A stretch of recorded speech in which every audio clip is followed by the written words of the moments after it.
Saya jujur saja selama di Indonesia masih banyak salah pemahaman terhadap kurban.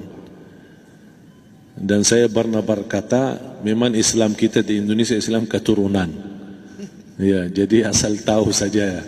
Ya, tapi dari segi belajaran, mohon maaf ya, kita terlalu jauh terhadap pemahaman. Yang saya maksud, kita melaksanakan sesuatu tapi kita sudah belajar, sudah tahu, bukan hanya asal saya dengar, saya lihat, saya bukan sebatas itu, tapi kita punya dasarnya. Dan ini kelemahan kita, di antaranya kurban. Saya pernah mendengar, bukan malah sering mendengar soal kurban dihitungkan berorang. Jadi keluarga suami istri sama 5 anak berarti jumlah 7, wajib sapi. Kalau kurang daripada itu, atau misal suami istri tidak mampu, boleh ini tahun kurban kambing atas nama suami, tahun depan atas nama istrinya. Ini hal keliru sebenarnya. Yang dihitungkan soal kurban beda sama akikah dan beda sama zakat fitrah. Zakat fitrah sama akikah terhitung berorang. Akikah laki-laki 2 kambing, perempuan 1. Kalau tidak mampu boleh. Kalau ada kembar laki sama perempuan berarti 3 kambing. Tapi kalau tidak mampu boleh 1 kambing, tidak masalah. Dan tidak ada istilah sekarang saya kurban tapi nanti sisanya seolah-olah ada hutang sama Allah. Sesuai kemampuan kita. Di antaranya kurban. Kurban hitungannya berkeluarga, bukan berorang. Buktinya Rasulullah SAW dan juga cerita Nabi Ibrahim. Ketika Nabi Ibrahim mau sembelih Nabi Ismail, Allah turunkan apa? Mengganti sembelihan Nabi Ismail dengan ekor kambing dari surga. Berapa ekor kambing? 1. Padahal Nabi Ibrahim punya istri 2 dan anak. Ada istri Siti Hajar dan Sarah. Kemudian anaknya Ismail dan Ishak. Berarti semuanya berapa? 5. Kenapa Allah tidak turunkan 5 ekor kambing? Karena hitungannya memang 1 keluarga. Yang kedua, Rasul sendiri sembelih 2 kambing. Pertama, Bismillah atas nama Muhammad dan keluarga Nabi Muhammad. Padahal kita tahu keluarga Nabi Muhammad SAW termasuk keluarga besar. 11 istri, belum lagi anaknya, laki-laki sama perempuan. Ada yang hidup maupun sudah mati. Sudah termasuk semua. Yang hidup maupun mati. Yang kedua, Rasul sembelih sembelihan yang kedua atas namaku dan umatku. Umatnya berapa miliar? Cuma 1 ekor kambing. Kenapa Rasulullah SAW berkurban atas nama dirinya dan umatnya? Saya mengambil salah satu di sini tanda sayangnya Rasul kepada umatnya. Jadi saya selalu berkata, orang miskin yang tidak mampu berkurban seharusnya bangga di hari kurban, karena Rasul sudah kurbankan duluan atas nama dia. Jadi terima kasih ya Rasulullah, ingatkan kita. Yang kita tidak mampu, Rasul sudah. Bahkan kalau Rasul sudah kurban atas nama umatnya yang tidak mampu, berarti sudah terkabul. Kita aja belum tahu kabul atau tidak kalau kita berkurban. Tapi kalau Rasul sudah terjamin makbul. Oleh sebab itu hitungan kurban itu adalah 1 keluarga. Misal, bapa punya istri, punya anak. Itu kalau mampu sapi silahkan. Mampu 1000 sapi silahkan. Kalau soal kemampuan tidak ada masalah. Tapi kalau soal kewajiban, tidak ada wajib lebih daripada 1 ekor kambing. 1 ekor kambing. Misal, kalau bapa punya istri 4. Misal. Cuman ini misal. Ya. Istrinya 4. Setiap istri anaknya 10. Berarti jumlah berapa? Anak 40, istri 4, berarti 44, sama bapa 45. Wajib 1 ekor kambing saja. Cukup untuk semua ini. Tapi kalau soal mampu, ya silahkan. Mau 1000 kambing boleh, mau 1000 sapi boleh. Tidak ada yang melarang kalau soal kemampuan. Dan kalau kita mau sembelih, Bismillah atas namaku dan keluarga. Tidak perlu bawa data-data nama keluarga. Jadi disebutkan tukang sembelihnya ada capek menunggu sambil sebutkan nama-nama. Tidak perlu. Udah Bismillah atas namaku dan keluarga. Termasuk kata atas namaku dan keluarga, termasuk orang tua yang sudah meninggal.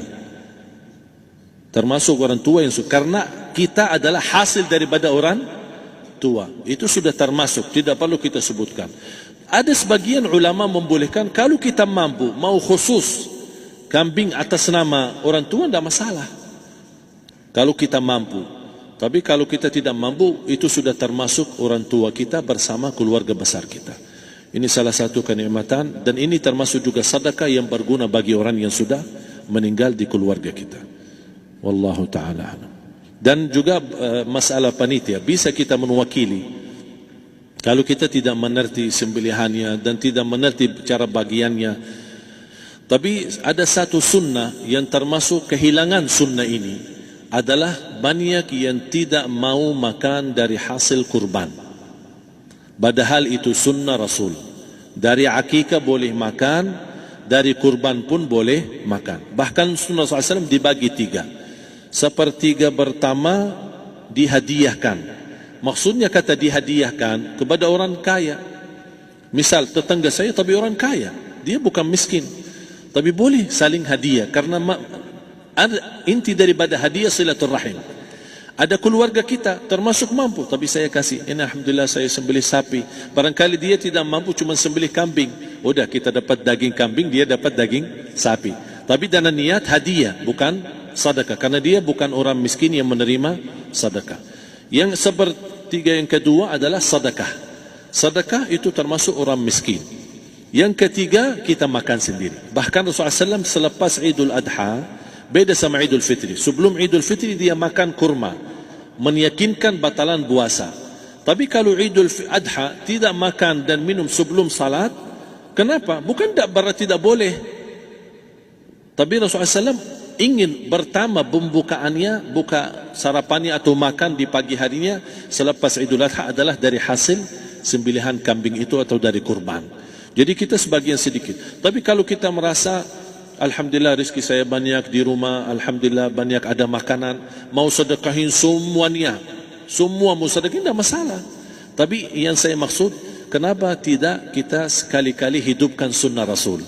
Jadi sebagian, walaupun ada sebagian sedikit lah, buat istilahnya sama sedikit porsi nasi atau apa, karena kita berhak sebagai kita kurbankan lillahi ta'ala, kita berhak menikmati kurban ini yang lillahi ta'ala supaya kita mendapatkan keberkahannya, bukan hanya orang lain. Terus yang kedua ada masalah pembayaran. Kalau kita wakili panitia, boleh kita pesan sama panitia, tolong sedikit dari kurban saya minta buat saya makan. Itu tidak masalah, kita boleh minta. Dan boleh kita wakili, tapi kita tolong ingatkan, tidak boleh pembayaran hasil sembelihan itu dari kulitnya. Ini menjadi salah satu persoalan di Indonesia. Banyak tukang sembelih datang, ketika kita tawarkan untuk sembelih ini, berapa Pak? Oh, tidak apa-apa, kasih aja kulitnya sama kepalanya. Jangan Anda setuju, jangan Anda terima. Oh maaf, saya tidak bisa. Bapak berapa ongkos sembelihannya? Kita harus sepakat dulu. Tidak, saya ikhlas, tidak apa-apa, seikhlasnya. Tapi yang penting kepalanya sama kulitnya. Itu aja yang saya minta, yang lain tidak apa-apa. Tidak boleh. Tidak boleh. Kenapa? Karena ini kurban.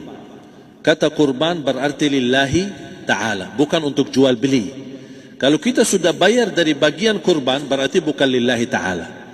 Harus kita jaga amalan itu. Tapi bagaimana cara jalan keluarnya? Kita harus sepakat, ijab kabul. Sepakat dulu, Pak, saya udah begini, saya kasih untuk sembelihan 50.000. Bapak setuju? Ya udah setuju. Selesai kan? Sudah sembelih, sudah potong, sudah semua. Lepas ini semua, kita kasih ongkos 50.000 ongkos sembelihannya. Habis itu, Pak, kulitnya sama kepala hadiah buat Bapak. Itu tidak apa-apa, tidak masalah. Tapi bukan untuk bayar sembelihan. Faham maksud saya? Harus dibedakan supaya jangan sampai amalan kita kurban, habis biaya, habis ini malah tidak diterima karena sudah kita bayar sebagian daripada kurban. Saya silahkan bayar apa yang kita sepakati, mau hadiahkan kepada dia karena kita tidak bisa guna. Buat apa yang kita mau gunain kulitnya, tidak bisa. Tapi mereka, buat mereka lebih berguna, oleh karena itu kita bisa hadiahkan untuk mereka. Bahkan kita bisa juga kasih daging untuk mereka bisa menyelamatkan.